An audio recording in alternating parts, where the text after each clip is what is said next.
यहाँ क्यों दिया, इंडिया में से तो मैं फटा फाटला कपड़ा पहन के आया। तो बोले मोरारजी देसाई ने कहा था कि उसका व्हील पावर कैसा है आप देखो। उसके लिए मोरारजी देसाई ने आपकी एग्ज़ाम दिया था, इसके लिए हमको एयरपोर्ट पे उसने भेजा कि उसके लिए सूट लेके जाओ, उसके लिए बूट लेके जाओ, मोजा लेके जाओ, एक व्हीलचेयर नहीं लेके जाओ। उसको एयरपोर्ट पे डाला, फिर वहाँ से उसको वो अच्छी होटल में एक दिन रखाओ और दूसरे दिन उसको जीनीवा ले जाओ। मेरे साथ हाई कमिश्नर आए और रमेश भाई भी आए, फर्स्ट सेक्रेटरी। दूसरे दिन मुझे जीनीवा ले गए। तो एक सेकंड, तो हम लोग लंदन पहुंच गए। लंदन में आपका कैसा स्टे था? लंदन में सही पूछो तो मैं देख रहा था, मैं सोच रहा था कि स्वर्ग लोग जरूर होंगे। वहाँ जितनी परियों देखी मैंने, ऐसी जीवन में कहीं नहीं देखी थी। पर ये मेरे लिए एक एक सेकंड की झलक थी, आँख बंद करके खोलूं ऐसा मेरे को लगता था। फटाफट मुझे व्हीलचेयर में बिठा के फटाफट बाहर निकल के सीधा मुझे होटल में ले गया। होटल से दूसरे दिन मुझे 4 बजे जिनीवा। जीनीवा ले गया। जीनीवा में पहुंचा 7 बजे। तो जीनीवा मेरे जहाँ रहने का था वहाँ ले गए। दूसरे दिन सुबह कॉन्फ्रेंस में ले गए। अब ये बताइए, जब आप यहाँ से निकले लंदन और जिनीवा, वहाँ पर विकलांग के लिए कोई मतलब कुछ चीज़ें जैसे व्हील चेयर वगैरह अवेलेबल या कमरे जैसे होते हैं, वो सब थे या वो नहीं थे? पहले के ज़माने में कोई कमरा वमरा कुछ नहीं था, और लंदन वाले के पास व्हीलचेयर थी। इंडिया में तो व्हीलचेयर भाग्य 5-50 होएगा, 100 होएगा, ज़्यादा नहीं हो, बहुत पैसा वाला कोई हो तो उनके लिए होती थी। बाकी दिव्यांगों के लिए कभी व्हीलचेयर 79 में नहीं आती थी। तो मैं जिनीवा पहुंचा, जिनीवा से मुझे इंटर कॉन्फ्रेंस रूम में ले गए। देखो यहाँ भी एक अद्भुत घटना हुई। जैसे मैं गया तो लोग एक दूसरे को गले पर किस करते थे, गाल पे किस करते थे सब लोग। तो मैंने सोचा कि साला ये संस्कार कैसा है। मैंने सबको 2 हाथ जोड़ के नमस्ते नमस्ते करता रहा। किसी ने मेरे को नमस्ते का ध्यान ही नहीं रखा, मेरे सामने देखा ही नहीं, मेरे कॉन्फ्रेंस के पीछे बैठा दिया। मैंने कहा साला मेरे को पीछे बैठा दिया। मैं जब स्कूल में पढ़ता था तो अभी मैं कभी पीछे नहीं बैठता था। मेरा नियम था कि मैं चल नहीं सकता हूँ पर मैं आगे ही बैठूँगा। स्कूल में था तब से मेरे को टॉयलेट हो जाती तो भी मैं पीछे नहीं बैठता था, आगे मैं आगे ही बैठ रहता था। कॉलेज में भी मैं बेंचेस पे आगे ही बैठता था। कोई सभा में जाता था, कोई मिलने के लिए जाता था तो भी मैं आगे ही उसको मिलता था, पीछे नहीं बैठता था। मैं क्यों पीछे बैठूं, ऐसा मेरे मन में ऐसा सोचना आता था। मेरे को पीछे बिठा दिया, मेरे को बहुत दुख हुआ। मैंने कभी यहाँ करे क्या। दूसरा वहाँ एक अद्भुत चीज़ थी, वो कान में वो मशीन देते थे, वो अपने हिंदी में बोलो तो ऑटोमेटिक सबकी भाषा में ट्रांसलेट हो जाता था। करेक्ट। तो मेरे को कान में लगाया था तो वो लोग बोलते थे हिंदी में, तो हिंदी में मेरे को सुन सकता था। तो मुझे बहुत अच्छा लगा। मैंने कहा चला मेरा प्रॉब्लम सॉल्व हो गया। पर मेरा प्रवचन दूसरे दिन आया सुबह, उसने मेरे को दिया कि आप प्रवचन दो। तो लोग बोले क्या बोलेगा।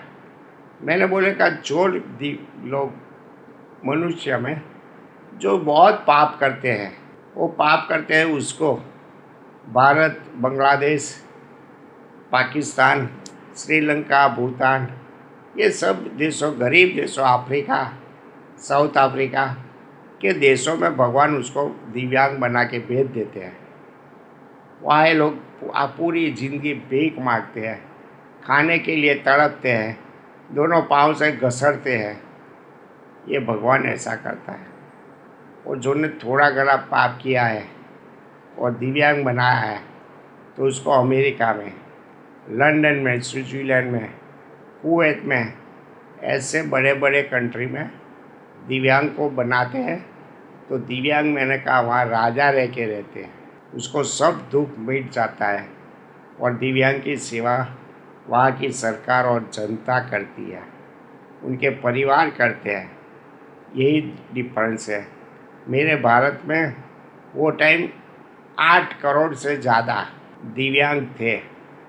तो मैंने कहा 79 में? हाँ, तो ये लोगों के लिए कोई खाना नहीं देते थे। मैंने कहा कि लोग झाड़ के नीचे सो जाते हैं, भीख मांगते हैं। ऐसी परिस्थिति में दिव्यांग लोग हैं, तो जितने वर्ल्ड के लोग आए थे बड़े बड़े, वो लेकर सब लोग मेरी बात सुन के रोने लगा। मैंने मेरे जीवन की बात बोला, मैंने कहा मैं इतना संघर्ष करके मैं यहाँ तक आया हूँ। तो वो लोग ने बोला कि हम 79 के बाद 80 आएंगे, ऐसी हम 81 आएंगे तो पूरे वर्ल्ड में अंतर्राष्ट्रीय अपंग वर्ष मनाएंगे। हम जो पैसे वाले लोग हैं, हम तुमने जो बोला भारत, पाकिस्तान, बांग्लादेश, सब जगह पे हम जाएंगे और सरकार को और दिव्यांगों के लिए मदद करेंगे। सब कंट्री वाले ने साइन किया, मैंने भी साइन कर दिया। मैंने कहा चलो इतना तो हुआ कि सब दुनिया के लोग हैं, पैसे वाले लोग मेरे दिव्यांग लोगों को ट्राइसिकल देंगे, व्हीलचेयर देंगे, कपड़ा देंगे। ये सुविधा थोड़ी चालू होएगी तो अभी बहुत हो गया। फिर मैं रिपोर्ट लेके, सबका साइन वाला रिपोर्ट लेके इंडिया आया। इंडिया आने का मैंने नक्की कर दिया और मेरी बात से दुनिया के सब बड़े बड़े नेताओं प्रभावित हो गए थे। तो उस इंग्लैंड वाला ने बोला कि आप हमारे इंग्लैंड में आइए। मैंने कहा मेरी 8-9 दिन की टिकट है और ये एनजी गोरे आए हैं, वो तो मेरे को बॉम्बे भेज देंगे। बोले एनजी गोरे से हम बात करते हैं। एनजी गोरे से टिकट ले लिया उसने। बोले हम नई टिकट दिलाएंगे कनू भाई को। कनू भाई आप हमारे लंदन में आइए, हम विकलांग संस्थाओं में आपको ले जाएंगे। तो आप नहीं मानेंगे, मुझे 6 महीने तक लंदन में लोगों ने रखा। 6 months? 6 मंथ लंदन में पूरी संस्थाओं बताया, सब जगह पे ले गया, मान सम्मान दिया। फिर बाजू में ये आता था फ्रांस। फिर फ्रांस वाले ने बोले कि हम लंदन से फ्रांस ले जाएंगे मेरे पैसे से। फिर वहाँ से कुवैत ले गए, फिर वहाँ से मुझे वहाँ स्विट्ज़रलैंड ले गए वापस। फिर वहाँ से मेरे को पूरा अफ्रीका वाले का निमंत्रण आया कि मेरे लिए आप बहुत बोले तो आप हमें आइए। केन्या वाला बोले हमें वहाँ आइए। अरे मैंने कहा ये कैसा हो गया? तो केन्या वाला ने बोले हमें केन्या में आइए, हम आपका सम्मान करेंगे क्योंकि आपने अफ्रीका के केन्या के लिए बहुत बोला। मैंने कहा चलो आता हूँ। फिर मैं केन्या गया, केन्या 1 महीना रहा। फिर उनके बाद साउथ अफ्रीका गया। साउथ अफ्रीका का प्राइम मिनिस्टर ने मेरा सम्मान किया और वहाँ के अपने इंडियन कल्चर वाले ने बहुत सम्मान किया। मैं उसमें 6 महीने रहा।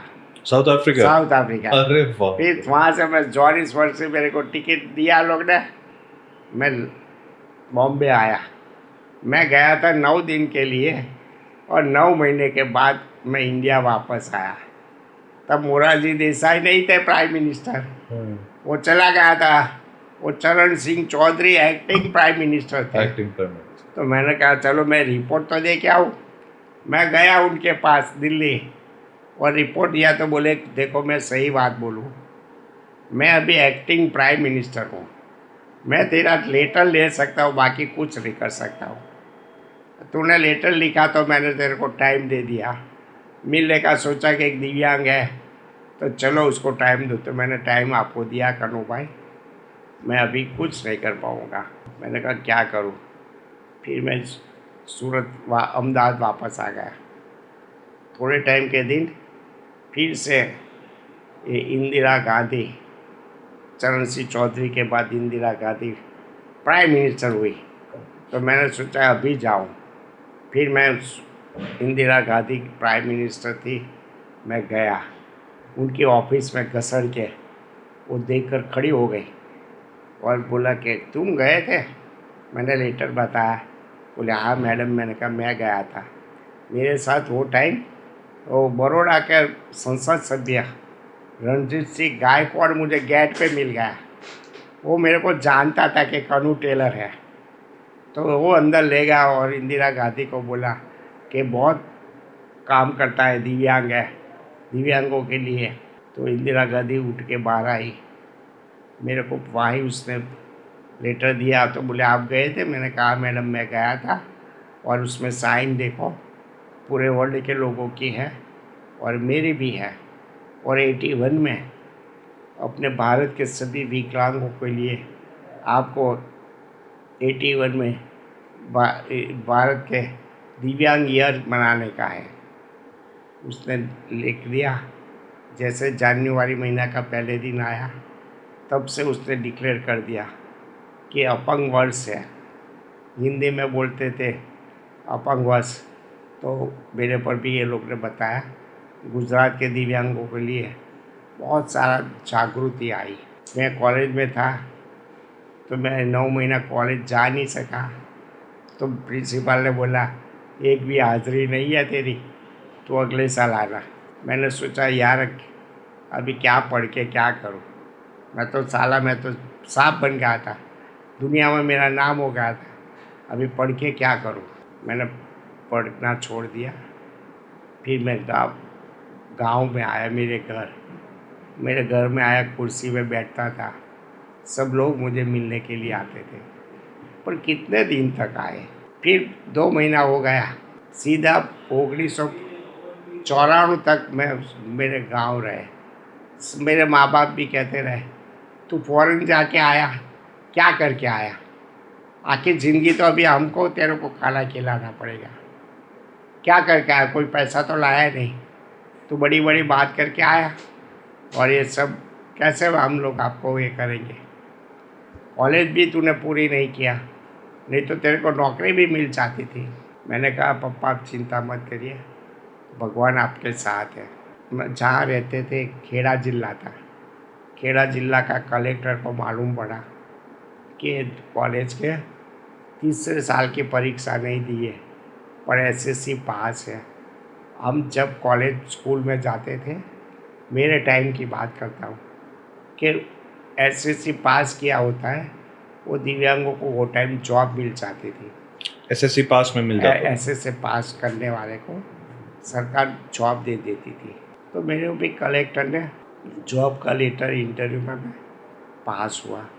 मैं पहला नंबर आया, तो दूसरा नंबर था एक दिव्यांग लड़की का, वो मेरे जिले की थी, वो माँ बाप बीने की थी, तो उसका नंबर आया। तो वो मेरे घर ढूंढ के आई और मेरी माँ को और मेरे को बोला देखो कनु भाई आपका तो माँ बाप भी है, मेरा तो कोई नहीं है, मैं दिव्यांग हूँ, तो आप रिजाइन दे दो, तो आपकी जगह पर दूसरा नंबर मेरा है तो मुझे नौकरी मिल जाएगी। मैंने सोचा कि लड़की की बात है, रिजाइन दे दो।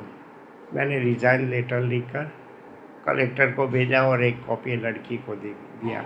सेल टैक्स की नौकरी थी। फिर कलेक्टर उसके चेयरमैन थे। ये लड़की को कलेक्टर ऑफिस में, डेट मीन्स के जिला मजिस्ट्रेट के ऑफिस में खेड़ा जिला में नौकरी मिल गई। तो दूसरी बार मैंने उसकी ऐड आई थी तो मैंने दूसरी बार एप्लीकेशन किया और एग्ज़ाम में मैं दूसरी बार पास हो गया। सेल टैक्स की नौकरी थी। फिर कलेक्टर उसके चेयरमैन थे, तो इंटरव्यू में मुझे देखा तो वो कलेक्टर का नाम आज भी मुझे मालूम है, एम एन माकड़। एम.एन. मार्कड़। माकड़ ब्राह्मण थे, विद्वान पुरुष थे। उसने देखा कि दिव्यांगों को तो उसको तो मैंने जॉब दे दिया था, तो फिर से क्यों उसने इंटरव्यू में आए, और आज भी हाईएस्ट मार्क है उसका। मैं पूछना पड़ेगा। मुझे पूछा कि भाई मैंने तो तेरे को नौकरी दे दी थी, तो तुमने क्यों नहीं नौकरी लिया, कि अभी वापस आए।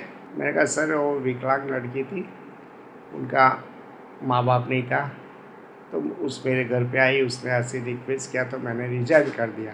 बोले तुम जाओ घर पे। कहाँ के हो? मैंने कहा मैं ये गाँव का हूँ।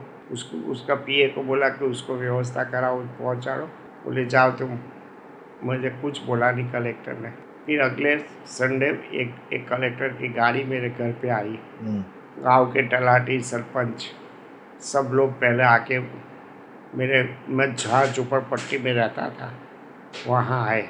तो मेरी मम्मी चूल्हा पे, लाकड़ा का चूल्हा के, मैं उनके पास बैठा था और मैं बैठे चूल्हा में फूंक मार रहा था। तो कलेक्टर सीधा वहाँ आ गए और वहाँ पलंग थे टूटा फूटा, उसमें बैठ गए। वो देखते रहे मेरा जीवन। बोले तो इधर रहते हैं? मैंने कहा हाँ सर। वो विद्वान थे, तो वो ब्राह्मण थे। तो उसने मेरी माँ को बोला कि तेरा बेटा कहीं जॉब करने वाला नहीं है, वो और भी सेवा करके आगे निकल जाएगा। मेरी माँ ने बोला कि कैसे आगे निकल जाएगा सर? तो देख, मैंने वो लड़की को नहीं रखा था, तेरे लड़के को रखा था। तो उसने नौकरी की ज़रूरत थी तो भी वो लड़की को दे दिया। उससे मैं अनुमान करता हूँ कि तेरा लड़का जॉब नहीं करेगा। फिर उसने मुझे 500 रुपया दिया और बोले कोई भी काम काज हो तो मेरे पास आना।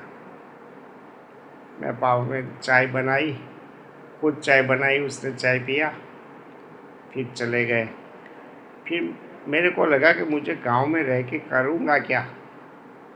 गांव में तो सब लोग गरीब है, कोई पढ़े नहीं है, कोई नहीं है, तो उसके साथ मैं क्या करूँगा? फिर मैंने कहा बैंक ऑफ बड़ौदा को, मैनेजर को बोला कि मुझे एक प्रिंटिंग प्रेस करने का है, तो आप मुझे कितनी लोन देंगे? बोले आपके पास कितना पैसा है? मैंने कहा मेरे पास नहीं है, पर मेरे पापा को मैं पूछता हूँ, पापा को वो कितना देंगे। तो मेरे पापा ने बोला कि मैं 25,000 से ज़्यादा नहीं दूंगा। तो सूरत वो लोग को मेरा केस, मैंने कहा मैं सूरत में जाऊंगा। तो सूरत में वो लोग ने फॉरवर्ड कर दिया। सूरत की बैंक ऑफ बड़ौदा वाले ने मेरे को 30,000 रुपया देने का नक्की किया। मेरे बाप के पास 25,000 थे, वो दे के मैं सूरत से सूरत आया। मैंने कहा कहाँ रहूँगा? इस टाइम क्या उम्र थी आपकी? मेरी उम्र वो टाइम मैं शायद 32 साल का 30-32 साल के हो गए थे आप? हो गए थे 30-32 साल के। फिर एक झुपड़पट्टी वाले के पास गया, उसको मैंने बोला कि झुपड़पट्टी में तो मुझे थोड़ी जगह देते हो? तो बोले कि ठीक है, कितना भाड़ा दोगे? मैंने कहा 250 रुपया दूंगा। बोले ठीक है। तो बोले क्या करोगे? मैंने कहा मेरे को एक प्रिंटिंग प्रेस करने का है। तो बोले प्रिंटिंग प्रेस करोगे? मेरे वहाँ लाइट नहीं है, ये रास्ता अच्छा नहीं है, काम नहीं चलेगा। मैंने कहा जैसे भी होएगा ऐसा आप मुझे जगह दो। सूरत में वे रोड पे, सूरत में हाँ, एड्रेस भी मैं बोलता हूँ, वे रोड पे विजयनगर के अंदर, विजयनगर के अंदर। हाँ, ये झुपड़ा आज भी है। तो वो झुपड़ा मुझे उसने दे दिया 250 रुपया में किराए पे। वो बाहर होटला था और ऊपर 4-5 पतरा था, 10 बाई 10 की कैबिन थी। तो मैंने ले लिया। फिर प्रिंटिंग प्रेस, नीचे तो ऐसे माटी ही था, कोई पत्थर नहीं था। तो मैंने कहा चलो ले लो एक बार, प्रिंटिंग प्रेस चालू करो। मैंने कहा प्रिंटिंग प्रेस ऐसे कैसे चालू करूँ? मैं तो सब विकलांगों को रखूँगा तो अच्छा रहेगा। तो एक मशीन चलाने वाले एक विकलांग को मैंने ढूंढ लिया सूरत में। अच्छा। वो मशीन चलाता था। एक ढूंढा, ये प्रिंटिंग प्रेस का बायरिंग करते थे, उसको ढूंढ लिया। एक करते थे कंपोज करते कैसे ढूंढा आपने? अरे मैं निकल गया साइकिल लेके, वो टाइम मेरे पास साइकिल थी। तो आप साइकिल में साइकिल में घूमते थे घूमता सूरत? उसको ढूंढ लिया मैंने। जितना प्रिंटिंग प्रेस होता था उसके अंदर कोई ना कोई मिल जाता है। तो वो एक बहरा मूंगा मिल गया। तो मैंने कहा तू मेरे साथ चल। मेरे जो एक मशीन जिसके पास लिया था वो पूजा भाई करके थे, पार्सली ब्लाइंड थे। मैंने कहा तुम मैनेजर बन जाना, साइकिल पे घूम घूम के तुम जाना। और बाजू में मेरे प्रिंटिंग प्रेस के बाजू में 2 हाथ बिना की एक लड़की थी। उसको मैंने कहा तुम टेलीफोन ऑपरेटर बन के बैठ जा। अरे बाप रे। तू टेलीफोन ऑपरेटर रख, अपना फ़ोन से बात कर, अब मैं बिजनेस की बात करता हूँ। हम 5 आदमी भेगे हो गए। 5 आदमी क्या, उसका नाम मैंने कहा क्या रखूँ? मैंने सोचा कि विकलांग बंधु प्रिंटिंग प्रेस रखो। तो मैंने विकलांग बंधु प्रिंटिंग प्रेस से नाम चालू किया।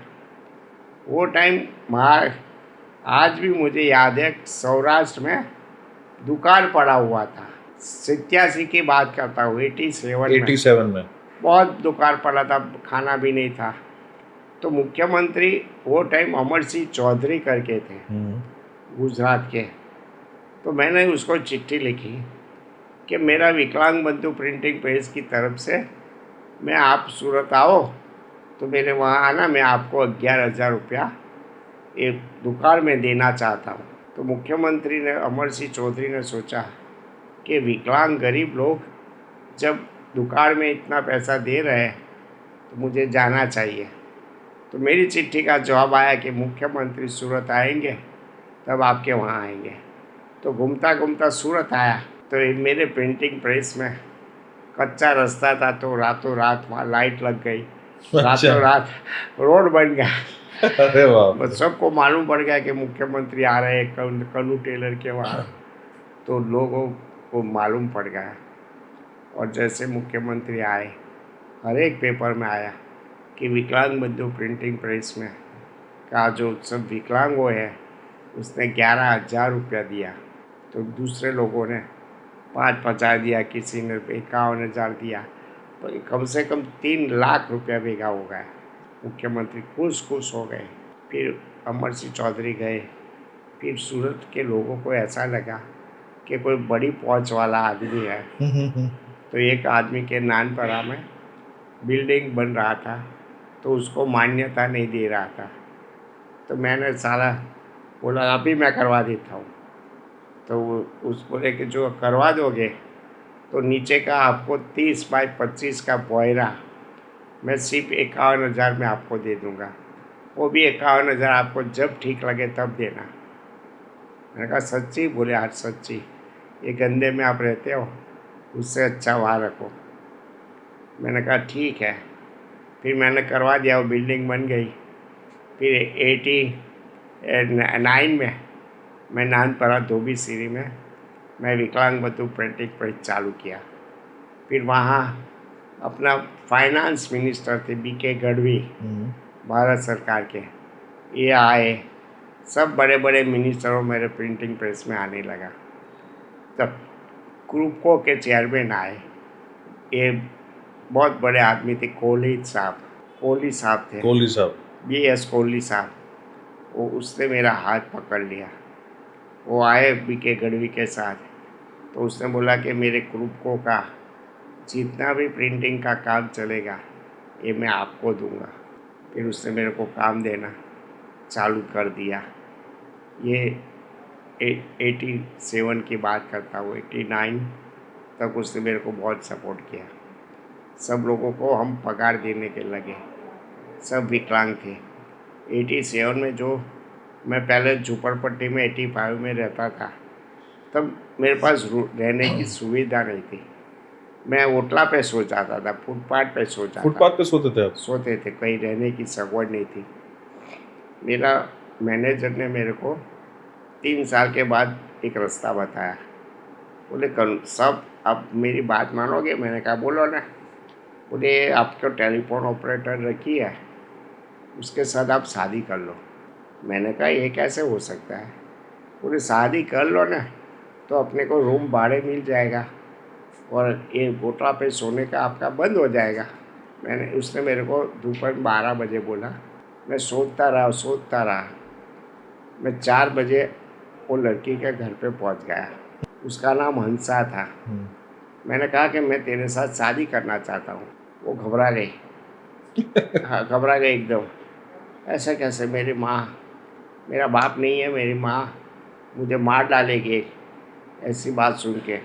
मैं भी गरीब आदमी हूँ आपके जैसे, मैं भी बाहर सो रहती हूँ पलंग में। मैंने कहा देख सोच ले, तू अपना जीवन सुखी हो जाएगा, और अभी प्रिंटिंग प्रेस में थोड़ा पैसा आता है, थोड़ा तेरा है, अपना घर चलेगा। फिर दूसरे दिन सुबह आई और उसको वहाँ प्रिंटिंग प्रेस में बैठी, कुछ बोली नहीं। फिर 4 बजे खुद मेरे पास आई, चलो मैं शादी करने के लिए तैयार हो गई। हाँ तैयार हूँ, जो होना होएगा। मैंने 3 साल में देखा आप इतनी मेहनत करके कमाते हो तो आगे भी अपना जीवन सुखी होएगा। मैंने कहा हंसा तो देख ले, सुखी होएगा कि नहीं होएगा मुझे नहीं मालूम है, पर आज मैं फुटपाथिया हूँ और कल मैं फुटपाथिया रहूँगा, तो अभी तू मेरे साथ रहना पड़ेगा। अभी मेरे पास कोई मकान भाड़े का भी नहीं है, मैं फुटपाथ पे सोता हूँ, सूरत में मेरा कोई नहीं है, तो हंसा समझ ले। बोले चलो। मैंने कहा कहाँ चले गए? मैंने कहा गायत्री मंदिर है यहाँ वे रोड पे, वहाँ जाते हैं और अपना जो पूजा भाई है उसको साक्षी में ले जाते हैं। हम रिक्शा में वहाँ गए तो पूजा भाई को देखकर उसने मेरा विरोध किया, आपके शादी नहीं करने का है। मैंने कहा नहीं करने का था तो तू यहाँ लाई क्यों मेरे को? बोले आप पूजा भाई आपको उठाएगा और 4 फेरा मंगल फेरा पड़ेगा तो मैं आपकी पत्नी बनूं कि पूजा भाई की पत्नी बनूं? मैं किसकी बहू बन के रहूं? मैंने कहा ये बात तो मैंने भी नहीं सोचा था कि मुझे उठाने वाला भी तेरा पति बनेगा और मैं बनूंगा। कौन बनेगा ये भगवान जाने। मैंने कहा चल छोड़, अपने शादी नहीं करना। फिर उसने बोला नहीं शादी के लिए आए हैं, आप मेरे कब माथे में सिंदूर भर दो और माँ गायत्री के सामने अपने प्रतिज्ञा कर लो कि आज से आपने दोनों पति पत्नी तरीके रहेंगे। मैंने कहा तू तो यार मेरे से भी आगे आगे निकल गई। इमीडिएट सिंदूर निकाला और माथा में भर दिया और माता को पकड़ लगे, बोला हम दोनों आज से पति पत्नी रहेंगे, आप हमको आशीर्वाद देना, हमको कभी दुर्बुद्धि नहीं देना, सद्बुद्धि देते रहना। फिर ये करके हम लोग वापस आ गए। सिंदूर भरा हुआ था तो उसकी माँ ने बोला क्या किया तूने? बोले कन्नू भाई के साथ शादी कर लिया। थोड़ा डांटा। उसके भाई और माँ ने ये उसके बाजू में एक रूम दिला दिया अच्छा। किराए से। हाँ। तो उसकी माँ ने रूम दिला दिया। रूम में आती थी, खाना दोनों को बना देते थे और शुरुआत ज़िंदगी की वहाँ चालू हुई। 5 साल तक मैं कुछ कर नहीं पाता था क्योंकि उसका दोनों हाथ नहीं है। आज भी मैं अभी बोलाऊँगा आपके पास, दोनों हाथ नहीं थे तो मुझे लगता था मैं दोनों पाँव नहीं थे। तो मैंने कहा कैसे साला सेक्स होएगा, बच्चा आएगा, कुछ मालूम नहीं पड़ता था। 5 साल के बाद एक सूरत में एक म्यूनसिपल कॉरपोरेशन के एक चेयरमैन थे, तो दिवाली के दिन मैं उनके घर पे गया तो वहाँ कोई संत आत्मा आया था। तो उसने बोला कि आप शिरडी साईं बाबा के पास जाओ, शिरडी साईं बाबा शिरडी के पास, और उनके पास प्रार्थना करके आओ, आपका ठीक हो जाएगा। फिर मेरे पहचान वाले तो बहुत हो गए थे सूरत में क्योंकि मिनिस्टर लोग आते रहते थे। तो राजकुमार सिल्क मिल का मालिक था राजकुमार भाई। मैंने उसको बोला मुझे शिरडी जाने का है। बोले वाहन मेरी लेके जाओ, वो बॉम्बे तक जाने वाली है, बॉम्बे से आप शिरडी चले जाना। वो वाहन लेके गया शिरडी में। शिरडी साईं बाबा का दर्शन हुआ, प्रार्थना किया, फिर हम लोग सूरत आए। फिर 15 दिन में ही उसने बोल दिया कि आप पप्पा बनने वाले हो। मैंने कहा क्या बात करती है? बोले हाँ आप पप्पा बनेंगे। मैं बहुत खुश हो गया। उनके बाद मेरे को 2 बेटियां हुई। 2 बेटियां? बड़ी बेटी रचना बहन है, वो MBA गोल्ड मेडलिस्ट है, वो बैंक में नौकरी करती थी, वो रिज़ाइन करके वो आज स्कूल में मेरे साथ सेवा करती है। और दूसरी बेटी मेरी सोनल है, वो भी SR कंपनी में थी। तो बड़ी बहन आई सेवा करने के लिए, तो छोटी बहन भी आज स्कूल में आई। दिव्यांग न्यूज़ चैनल ये संपूर्ण चलाती है। ये 2 बेटियां मेरी हुई। मेरी यात्रा स्कूल में 1997 में मैंने 4 बच्चों से मेरी दिव्यांग बालक की मैंने स्कूल चालू किया। कौन से? वो 97 में। 97? 1797 को मैंने 4 बच्चों को के लेके मैंने एक दिव्यांग बच्चों की स्कूल चालू किया।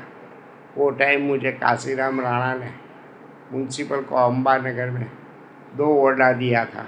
क्यों चालू किया आपने स्कूल? मैंने सोचा कि अभी वो टाइम, इतने टाइम में घूमा, सूरत में बहुत विकलांग थे। उसमें एक PC पांडे करके पुलिस कमिश्नर थे वो टाइम। उसने मैं दिवाली में पगे लागने के लिए गया तो उसने बोला कन्नू भाई सूरत में बड़े बड़े मेहमान लोग आते हैं तो सूरत में इतने दिव्यांग भीख मांगते हैं, मुझे सबको पुलिस वाले को बोल के उसको उठा के हम कहीं रख देते हैं, तो आप कुछ करो ना। मैंने कहा सर आप ट्राइसिकल देंगे, कुछ नहीं होगा। व्हीलचेयर देंगे कुछ नहीं होगा। तो बोले क्या करना पड़ेगा? बोले मैंने कहा उसको पहले शिक्षण देना पड़ेगा, फिर तालीम देना पड़ेगा, फिर उनके बाद आपो आप पुनः स्थापन हो जाएगा। बोले आप करो। मैंने कहा मैं तो फुटपाटिया हूँ। बोले बैठो, आज दिवाली का दिन है। मैं म्यूनसिपल कमिश्नर SR राव करके थे, उसको उसने बुलाया और बोला कनू भाई को मदद करो। तो SR राव ने बोला मैं पैसा नहीं दे सकता हूँ, मैं कनू भाई को 2 कमरा दे सकता हूँ टूटा फूटा, उसमें उसको जो करने का वो करें। राव साहब ने 2 कमरा दिया टूटा फूटा। मेरे लोग पहचान वाले थे। मैंने 2-3 आदमी को बोला यार ये पत्थर लगा दो, कलर करवा दो।